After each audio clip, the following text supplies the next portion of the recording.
Okay, everybody, this is the end.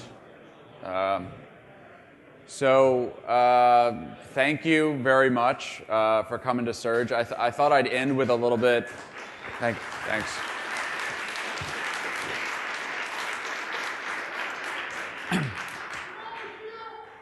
What?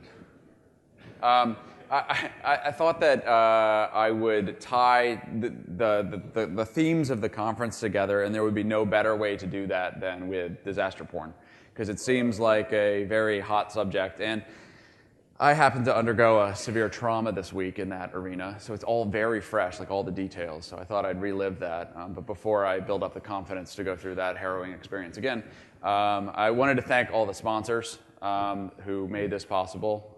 They provided a lot of what is around you, all the food and stuff like that. And this conference wouldn't be anything without the attendees, right? I mean, the hallway track, the sessions, the questions, the demand that you place on the conference is what defines what the conference is. So if we had a whole bunch of, not yous out there, this wouldn't be very interesting at all. Someone told me in the beginning on the first day, they were like, the thing I like about this conference is that I can't stumble 5 feet without running into someone interesting. So it's still small enough, and everyone does something here. We're doers, we're engineers, that it's a really valuable conference. So, need to breathe, because I'm going to dive into what stole my life away this week. That's why I looked so tired yesterday and the day before. So we run a monitoring system, and we do SSH checks. So we will actually, SSH to your server and check the fingerprint and stuff like that. And we have networks all around, with nodes that run all around the world and do this stuff. And we run a lot of it on Linux. And I'm not a huge Linux fan, but we run a lot of it, and it works. There's a reason people run Linux. We run a lot of OpenSolaris-based stuff as well, and I really like OpenSolaris, mainly because I like dtrace. And ZFS saves my ass so many times I can't count it.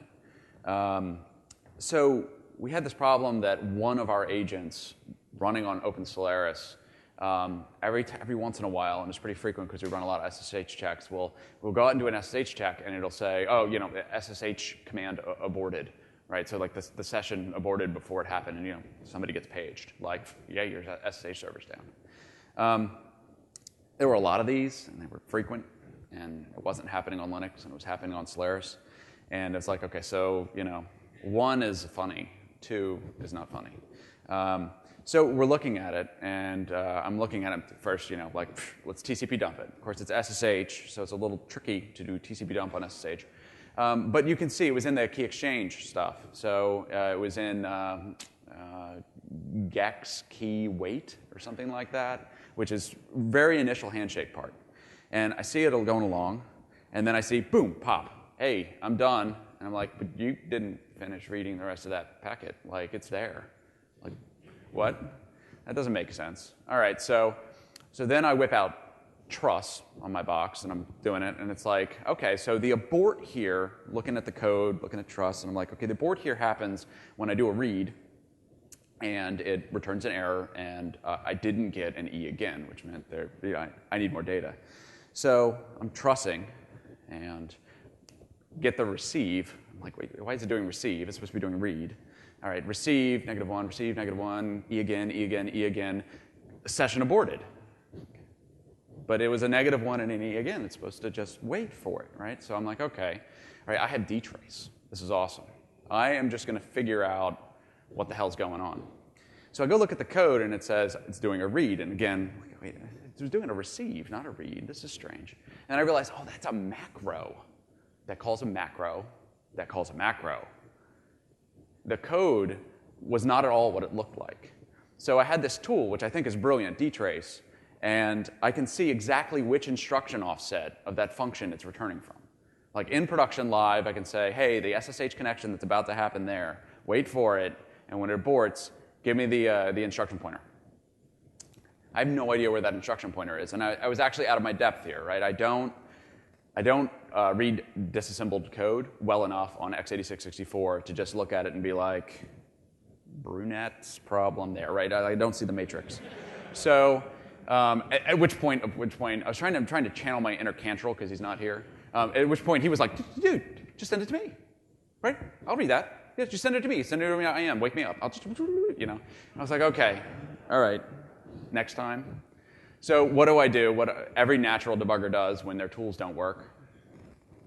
Printf, yes. So I just littered the entire code with printf, and then of course in production, which is where you're supposed to do this stuff. And it's going and it's going and it's like receive, error no, e-timeo. And then I'm like, this is not healthy. I just did a receive system call and I got an e-timeo on there. All right, fuck the man page, because I know it's not in the man page. I'm going to go read the kernel source code. And I'm looking in there and it's like, this kernel can't return e-timeo for this. All right, and then I do it again and it's like, error -1, error no 0. Like, well, that's a convenient error. At least I know you're completely lying to me now. You told me that I failed and my error was not an error, right? So this is a really big problem. And then in the back of my mind, I rewound 15, 16 years to when I was working at Hopkins and interacting with Ben Fried and stuff like that. And I got an email from someone who irately told me that I had no place coding. You don't know how to code. You gave me this library that you said was thread safe, and you didn't define _reentrant in the headers or in the compile phase.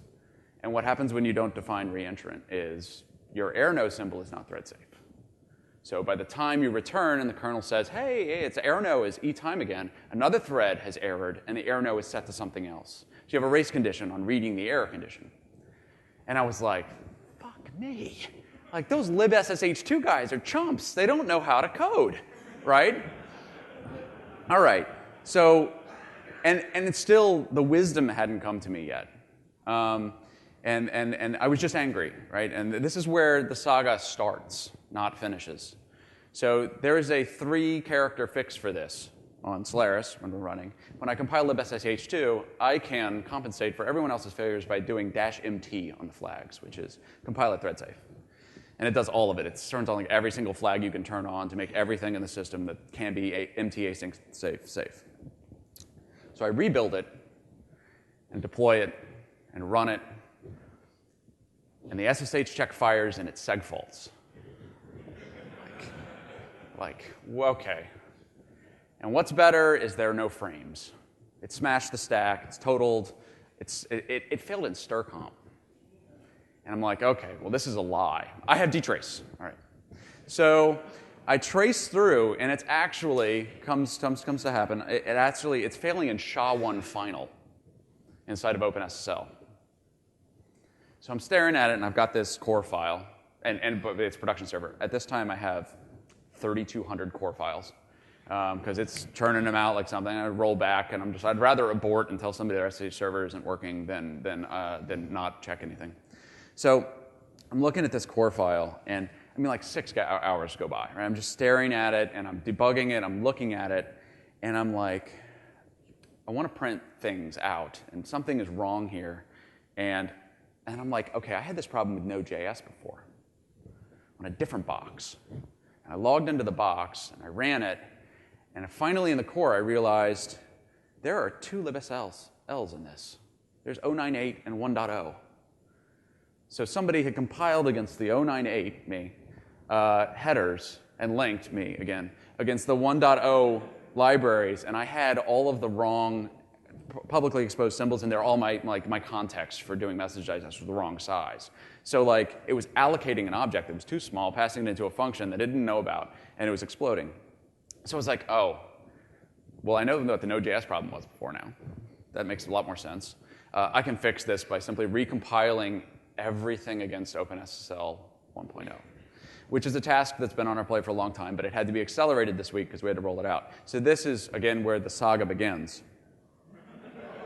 So I had to recompile everything in our stack, and we support a lot of software. We're talking about PHP 5.2, PHP 5.3, libgd, all of this stuff. Anything that would touch SSL or libcrypto had to be recompiled. And we have a build system, so we do all this. But, of course, you don't do work twice. So of course, in front of recompiling everything for SSL 1.0 is all of our requisite upgrade requests. So we need to be compiling not Perl 588. We need to be compiling Perl 514. So as I'm going through, I'm bumping the version numbers on everything and compiling everyone else's shitty code, right? And this is why systems administrators are so angry in general. I remember I was a systems administrator, and I always, you're angsty. You're like, it's not my fucking problem. Like, losers, and every once in a while I get a user support request, and they're like, hey, my computer doesn't work. And you know what? It never makes me angry, right? I don't get angry about that. People are like, I have a network problem. This is really strange. Can you debug this? I don't get angry. And I'm like, the systems administration. Then I went back and packaged something, and I wanted to kill somebody. And it was the packaging. I think it's really just packaging other people's software that makes systems administrators violent people. So I'm compiling PHP, which, so any death threat I make is not real, just for the record. But Sasha Schumann, who wrote the PHP build system, will only ever eat through a straw if I meet him in person. Because this is like 50, 60 hours of my life I will never get back. So we got through that, and of course I had to build Perl. And I'm actually a Tolkien fan. And you're thinking like, what the hell does Tolkien have to do with this? Has anybody ever read the Perl source code? There are Tolkien excerpts in all the headers of the Perl source code. Some brilliant guy decided, hey, Smeagol? The E in that has a Unicode character on it. Let's put a Unicode character in there. Oh, and Theoden. Oh, in this place. And like all these source files have Unicode in the headers. Now, GCC is the compiler that'll suck on anything, but our compiler is a little bit more pedantic about that. So I had to go edit all the source files in Perl to compile Perl. And I'm staring like, okay, my SSH2 connections don't work. And I'm staring at comments by Tolkien, right? And it's like, all right, and at that point you're just like, I don't know what I'm doing anymore. I'm just going to walk down the path. So I fixed that, and we're building all these packages, and our build system is too slow. And it's a shared system. It's old, and I'm like, I have a deadline. We need to do this faster. You know what? I have an 8-core Westmere sitting under my desk with 24 gigs of RAM. It's running Ubuntu. KVM. I'm going to run a Lumos under KVM, and I'm going to put everything in memory. Just get 16 gig, RAM disk, and I'm just going to build everything in memory. So I haven't done this in a long time. Put my MAC address in the AI boot server, and I hit go. 5 minutes later, I have an installed thing running under KVM. It just fucking works. And I was like, all right, kick off a build. Builds like a banshee. I build PHP in like 3 minutes. The whole thing, packaged, dual 64-bit, 32-bit for different versions of Apache was done. Typed LS and it hung. And I was like, fuck me, like why? Why can't I finish my job, right? And then I log in and I run find and it hangs. And I'm like, okay, all right. And then I'm like, you know what? I'm just going to run commands that don't have a lot of output. And then there's this one point where you like go, it's the whole grieving. You go into bargaining and things like that. And you're like, I'm sitting there. I remember like 3:30 a.m. in the morning, and I'm like trying to package autoconf, which doesn't require a compiler. Like the install step is copy this file, right? So it's like the easiest thing ever. And it packages in like half a second. And I try to submit it to the package server, and it doesn't work. It's like it won't go to the package server. And I'm like, while one build script, like it's got to work. It'll work. It just keeps aborting and aborting. Like one time it'll work. And lo and behold, it does. And one time it works. And I'm like, yes. So then I go install some requisite patches to build something else. And it's like, you're missing, it's APR actually. So I was building Apache 2 and I needed APR. And it's like, you're missing there's no 64-bit version of this library. What? I'm like, okay, great. There's no what are you talking about? There's a 32-bit version of that. And I'm like, wait, there's not a 32-bit version of that binary. That header's missing? What the fuck is going on, right? So I'm submitting to the package server, and the package submission program doesn't check for errors. So it's submitting the files, and the reason that it works is sometimes it gets to the end, but if it drops files in the middle, they just don't get packaged. So I'm like, all right, those 30 packages I just finished are all busted. So I just started it all over again, and I'm going, and I'm looking at this problem, and the big package build is running, and I'm like, okay, so why are my TCP sessions hanging? And I look I don't know if anybody knows KVM, but I've got a bridge on my Linux box, and I've got a tap instance, and I have my KVM using the tap, and I see the packets coming out on the tap interface, and they're not on the bridge interface. I'm like, they touch each other. Like, this is not possible, right? The entire job is to take everything on that and put it on that. It shouldn't be discriminate even, right? Just do it. And I'm looking at it, and I'm like, what the hell could be the wrong, you know? And actually, this is the problem of not knowing your tools well. TCP dump shows you packets, and -v will show you verbosely what packets are. Principle of least surprise. If your packet is broken, I would suggest to the TCP dump authors that perhaps verbosity is not required to tell me I'm fucked. So once I put -v on there, it's like bad IP checksum.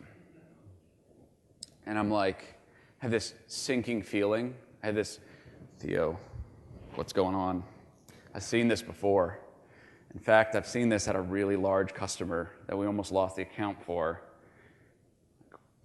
This is not good. You know, last time I was here, I had like a flashback, right? Last time I was here, there was a therapist and a police officer, and they're like, sir, where did point to the place on the doll where the operating system touched you?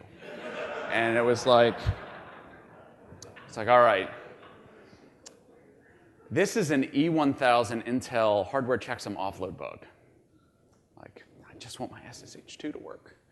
So I go into it, and I'm thinking, like, this is deeply ironic because I'm not running on hardware.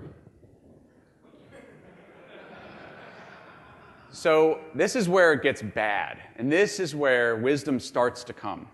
So I log in, and I'm like, okay, I know my Solaris stuff. I'm going to edit Etsy system, and I set IP HW checksum config off.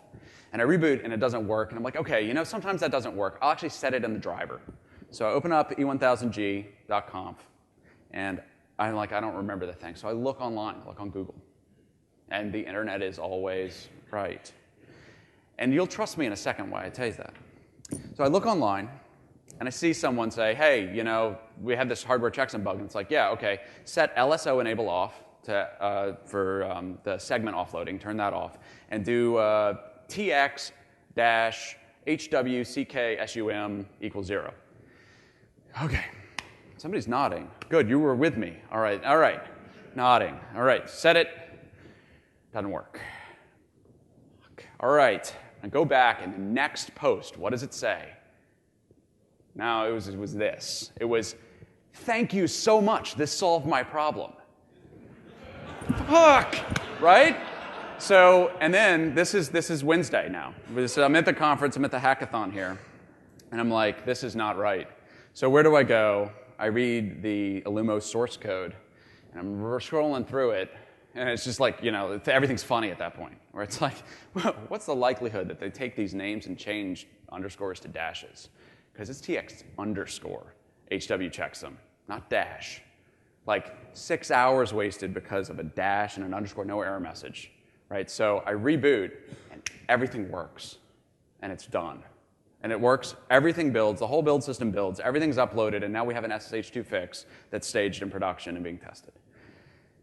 And I'm like, oh, I feel wronged. Now I'm as angry as that dude who sent me that email 15 years ago.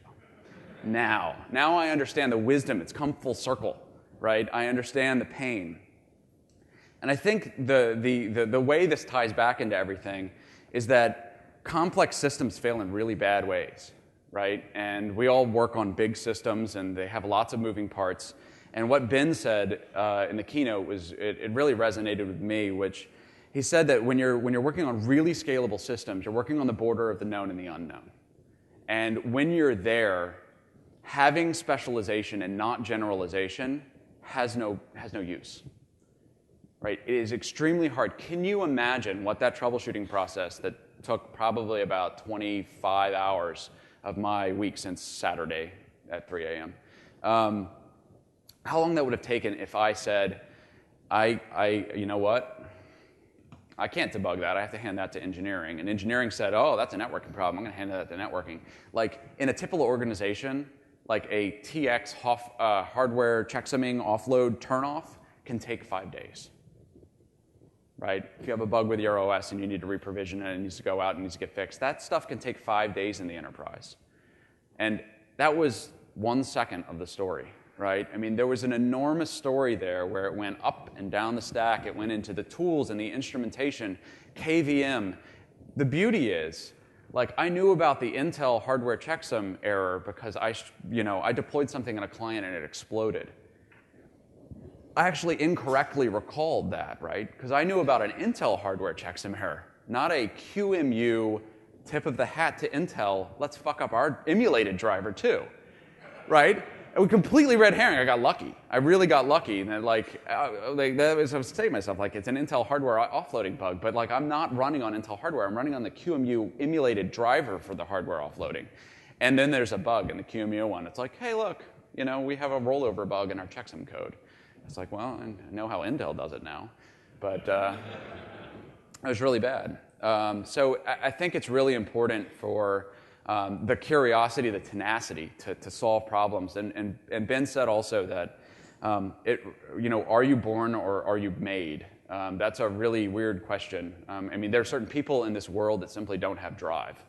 So in that element, you have to be born to do this stuff, right? But it's not so much the skill set as is the tenacity to solve these problems. Like, I can't leave it alone while it's broken. That's just something that can't happen. And I know that there's a lot of you out there that feel the same way. And I think that's the element that makes us special as engineers. There are some engineers that write a piece of code, they think about a set of requirements, they check out at 6, and they come back in. And even when it's broken, and even when it's curious, they just can walk away, and some of us can't walk away. Like, there's just something there where it's like, that system's not going to fuck me again today. Like, I'm going to win. Today, I'm going to win. And I would say we win maybe 1 out of 10 times, but it feels good, right? And I think it's also a testament to what Archer said, right? Shit all the way down. Like, I rebuilt a whole bunch of packages, and I found bugs in Perl. I found that is a bug because it's not C99 compliant. I found bugs in PHP. I found bugs in libssh2. I mean, it was like you just peel back the code, the cover, and it's like the entire pot is rancid. And yet it works, which is really strange, right? So it's a really scary thing. And if we don't have generalization across the board and we don't understand our tools and build really, really good tools for each other, then we kind of all fall apart on that. So I hope that everybody had a really good time at Surge. And I hope that people extracted something that was really useful to apply and are encouraged that other people are suffering the way you are suffering. Because I'm going to drink a lot now because I don't want to build another package for at least a month. I certainly hope we do this event next year. I think it's a foregone conclusion that this will happen again next year. Maybe the structure or format will change a little bit, but also want to keep it this small. Because when someone told me that they couldn't stumble and not hit someone interesting, I really don't want that to change at all. I don't want a conference of 2,000 people where people float and complain that things are too technical. So thank you very much for coming. And we're going to give the iPads out now. There's a drawing for the very few people that were able to actually complete the scavenger hunt. Which was challenging and large. But those that did all came to one of us and said, I feel so rewarded because this building is freaking awesome. Like, if you walked around all the floors in this building, every room is, I mean, you feel like you're going to touch a wall and it's going to open up and there's going to be a dude in there that's, like really old. And it's strange. Do you want to announce our intrepid... I don't pronounce people's names. I can't even say my own name. Is this thing on? Okay, so we did have some intrepid attendees who got through the whole thing and visited all our exhibitors. Thank you very much. Is Adam Shepard here? You get an iPad. Whee!